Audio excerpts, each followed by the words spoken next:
The Chicago White Sox operate as a professional MLB franchise with several different sources of revenue. Like other major baseball teams, the organization does not depend on one product or one type of customer. Instead, it earns money through ticket sales, broadcasting and media rights, sponsorships, stadium concessions, merchandise, and MLB revenue sharing. One of the most visible sources is ticket revenue. Fans pay to attend White Sox games at the team's home stadium, where the organization can also generate additional income from premium seating, hospitality, and other game day services. The stadium itself is an important part of the business model. Every home game creates opportunities to sell food, drinks, and merchandise. A fan who purchases a ticket may also spend additional money inside the stadium. This means the economic value of a customer can be much higher than the original ticket price. Another major source of revenue is media and broadcasting. White Sox games are distributed through television, radio, and digital platforms. Media companies pay for the right to broadcast games because professional baseball attracts a dedicated audience. This allows the team to generate revenue even from fans who never attend a game in person. Broadcasting is particularly important because the same baseball game can reach thousands or millions of viewers outside the stadium. The team also earns money through sponsorships and advertising. Companies can pay for exposure through stadium signage, broadcasts, digital media, team promotions, and other commercial partnerships. The larger and more engaged the fan base, the more valuable these sponsorship opportunities can become. Merchandise is another revenue stream. Fans can purchase White Sox jerseys, hats, shirts, and other team-branded products. Merchandise connects the team's sports brand with consumers outside the stadium and creates revenue throughout the year. The White Sox also participate in Major League Baseball's revenue-sharing system. MLB has financial mechanisms designed to distribute certain revenues among clubs, helping create a more balanced economic environment across the league. According to Forbes, the White Sox generated approximately $239 million in revenue in 2025 after revenue sharing and stadium-related debt payments. This number shows that a professional baseball team is more than a sports organization. It is also a large entertainment and media business. The basic model is games, fans, tickets, media sponsors, food, merchandise, revenue. The strength of the business comes from combining these revenue streams. A successful baseball team can monetize the same fan in several ways. The fan can watch a game, buy a ticket, purchase food, wear team merchandise, watch broadcasts, and interact with sponsors. Therefore, the White Sox's financial performance depends not only on baseball results, but also on attendance, media value, sponsorship demand, consumer spending, and the overall strength of the franchise's brand. Home games at Wrigley Field are an important part of the Chicago White Sox business model. The stadium is not simply a place where baseball games are played. It is a large commercial environment where the organization can generate revenue from tickets, premium seating, food, beverages, merchandise, advertising, and other services. The most direct source is ticket sales. Fans purchase tickets to watch the White Sox play at home. Prices can vary depending on the opponent, location of the seat, day of the week, and type of experience. Premium seats and hospitality packages can generate significantly more revenue per customer than standard tickets. Forbes estimated approximately $32 million in gate receipts during the 2025 season. With a stadium capacity of roughly 42,843 seats, attendance has a major impact on the team's financial performance. Every empty seat represents potential revenue that cannot be recovered later. A baseball game takes place at a specific time, so an unsold seat becomes lost inventory once the game ends. This makes attendance particularly important. The White Sox play many home games during an MLB season, giving the organization numerous opportunities to sell tickets. However, the total financial value of each game depends on more than the number of tickets sold. A fan who enters the stadium can generate additional revenue. For example, they may purchase a hot dog, beverage, snack, or other concession item.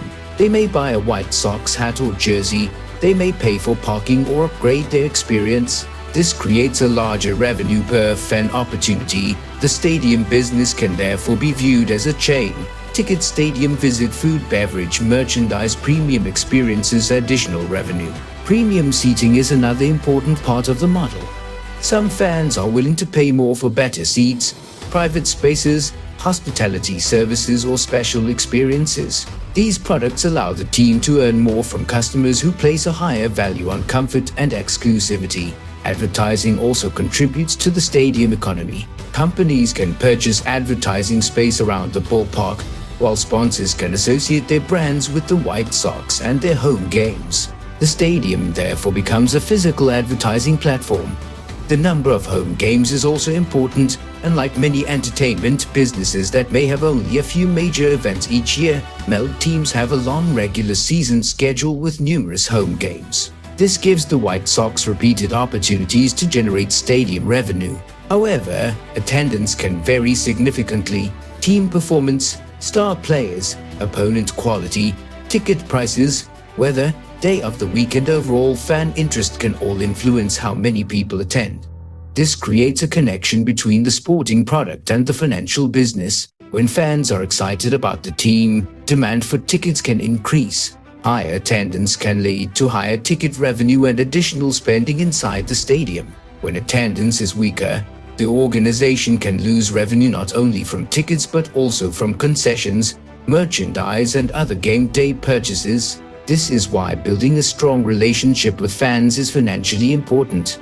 The White Sox are therefore selling more than baseball tickets. They are selling a live entertainment experience. The financial lesson is simple: fill the seats, increase ticket revenue, increase spending inside the stadium, create more value for sponsors, strengthen the overall business. For the White Sox, Wright Field remains an important part of the franchise as revenue system and a major connection between the team, its fans, and its business operations.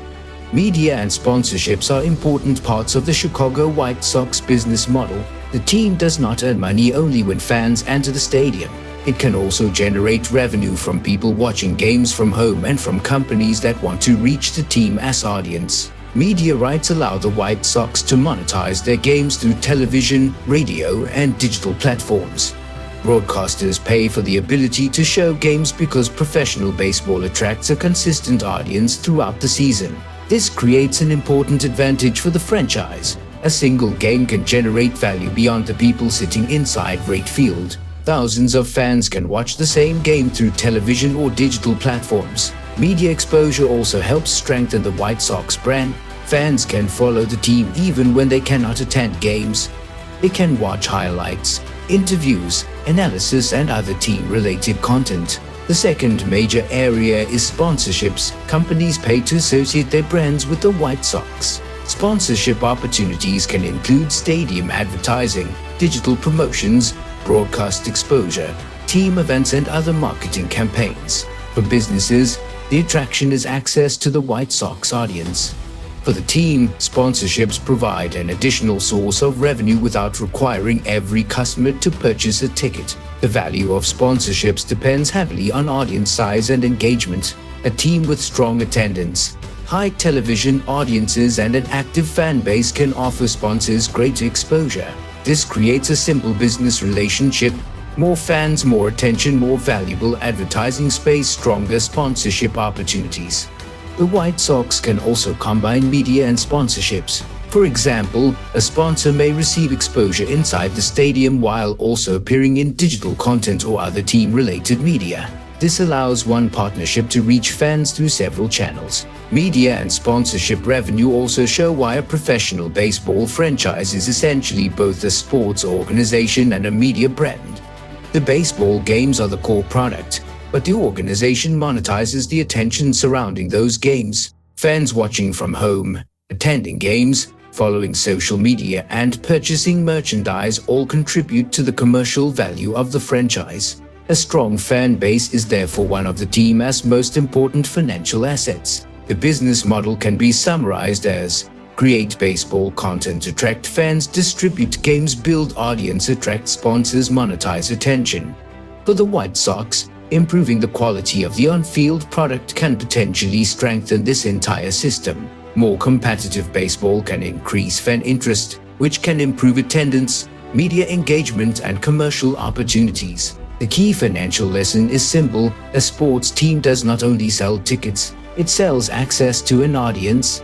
Revenue is only one side of the Chicago White Sox financial picture. To understand the business properly, it is necessary to look at expenses, operating costs, and profitability. One of the largest expenses for any MELB organization is player-related spending. Teams need to pay salaries, bonuses, and other costs connected with maintaining a competitive roster.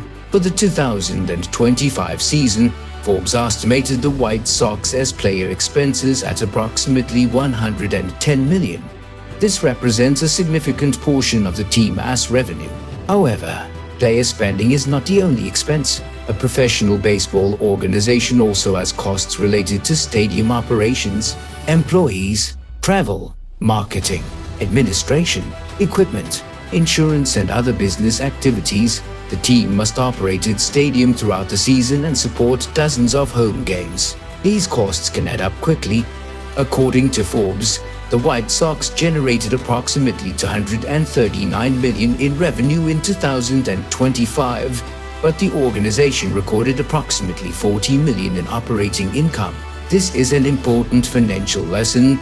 A company can generate hundreds of millions of dollars in revenue and still report an operating loss. The difference between revenue and profit is created by expenses. The simplified calculation is revenue operating expenses operating income. For the White Sox, approximately $239 million of revenue was not enough to produce positive operating income after the organization has operating costs. This does not necessarily mean that the franchise itself has little value.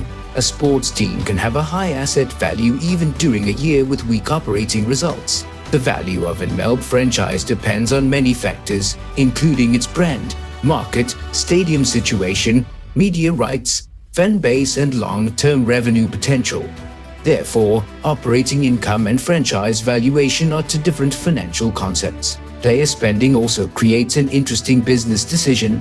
Teams need talented players to attract fans and compete successfully, but high spending can reduce profitability. At the same time, spending too little on players can hurt the quality of the team, potentially reducing attendance, media interest, and sponsorship value. This creates a balance. Invest in players, improve the team, attract fans, increase revenue, but also higher player costs, higher expenses, low operating margin. The challenge for management is finding the right balance between sporting performance and financial discipline. For a baseball organization, success on the field can potentially create economic benefits. More competitive teams may attract more fans. More fans can mean higher ticket sales, greater stadium spending, and stronger merchandise demand. Better performance can also increase media attention and commercial opportunities. However, these benefits are not guaranteed. The organization must control expenses while building a competitive product. The White Sox financial results demonstrate why revenue should never be viewed alone. $239 million in revenue sounds like a very large number, but approximately $40 million in operating income shows that costs are equally important. The key business lesson is revenue shows how much money a company generates. Profit shows how efficiently it turns that revenue into earnings. For the White Sox, long-term financial improvement requires both strong revenue generation and better control of operating expenses. The Chicago White Sox provide an interesting example of how a professional sports franchise can have a very high overall value while still experiencing weak operating results. According to Forbes, the Chicago White Sox were valued at approximately $1.94 billion in March 2026. This was down from an estimated $2.0 billion valuation in 2025. Even with this decline, the franchise remains a billion-dollar sports asset. This distinction is important because franchise value and annual operating profit are not the same thing. A sports team can have a very high valuation because investors are looking at its long-term potential, brand, market, stadium, media opportunities, and future revenue. At the same time, the team can report weak operating results during a particular season. The White Sox illustrate this difference clearly. In 2025, Forbes estimated approximately $239 million in revenue, while operating income was approximately $40 million. This means the organization generated substantial revenue but did not turn that revenue into positive operating income. One reason is the high cost of running a professional baseball organization. Player expenses were estimated at approximately $110 million in 2025. Beyond player costs, the organization also has expenses related to stadium operations, employees, travel, administration, marketing, and other business activities. This creates pressure on profitability. However, the franchise itself can still remain valuable. The White Sox benefit from being part of Major League Baseball, one of the world's most established professional sports leagues. The team also operates in the major Chicago sports market. Its brand, history, fan base, and media presence are long-term assets. These factors can support a substantial franchise valuation even when annual operating results are disappointing. The financial model of the White Sox can be summarized in several stages. First, the organization needs to build a valuable sports brand. A recognizable brand attracts fans and creates commercial opportunities. Second, the team needs to attract fans. Fans create demand for tickets, merchandise, food, entertainment, and media content. Third, the organization can monetize that audience. Revenue can come from tickets, broadcasting, sponsorships, concessions, merchandise, and revenue sharing mechanisms. Fourth, management needs to control expenses. Generating revenue is not enough if operating costs grow too quickly. Finally, the organization needs to increase the long-term value of the franchise. This creates a simple business cycle: strong brand, more fans, more revenue, better financial management, higher franchise value. The biggest challenge is balancing investment and profitability. Spending money on players can improve the quality of the team and potentially attract more fans, but excessive spending can reduce operating income. The organization therefore needs to determine how much it can invest while maintaining financial stability. The White Sox valuation also demonstrates why sports franchises can be different from ordinary businesses. A normal company may be evaluated primarily by revenue, profit, and cash flow. A sports franchise can also have significant value because of its brand, league position, market, media rights, and long-term scarcity. There are only a limited number of teams. That scarcity can make ownership of a professional sports franchise particularly valuable. The financial picture of the White Sox is therefore mixed. The organization remains a $1.94 billion franchise, but its recent operating performance shows room for improvement. The key lesson is simple: build a valuable sports brand, attract fans, monetize tickets, media and sponsors, control expenses, increase franchise value. For the White Sox, long-term financial success depends on combining strong baseball performance with strong business management.